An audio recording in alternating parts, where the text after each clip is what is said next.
Alrighty, so here's the new short block here. Came in from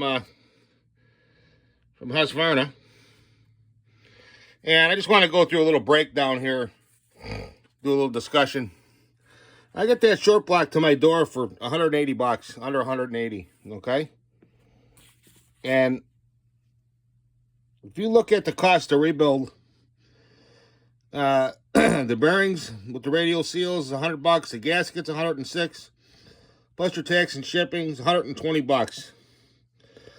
So that leaves you with about $60 worth of labor to do that. But you also need tools. Okay? Now, the saw that come in was one of them high compression machine imported Johnnies. 155 hours. And as you could see in the video, it blew the heck out of both bearings. Now, the other thing is here with this, the price difference, you're also getting a brand new crankshaft. Okay?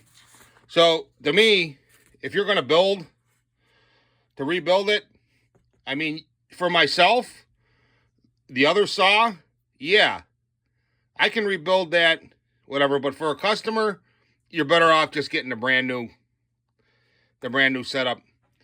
You know, they get these these cylinders, they're not cut right, and especially in this vector here, they're off to the side or whatever. You're putting all kinds of strains and stresses on the rod, on the lower end, and you're blowing the bearings out.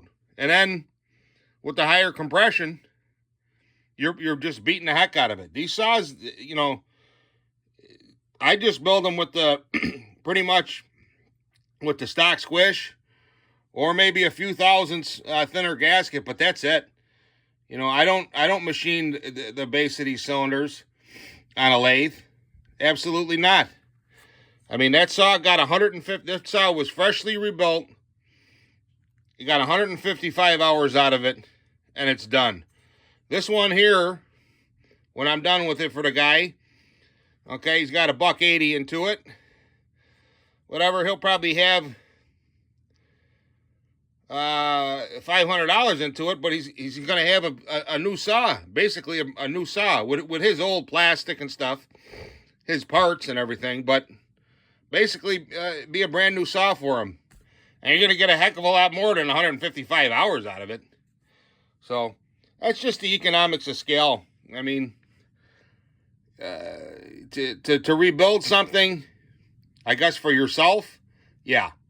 So I got a project saw there. We'll use his old cases and whatnot. But for somebody that's paying, you're better off.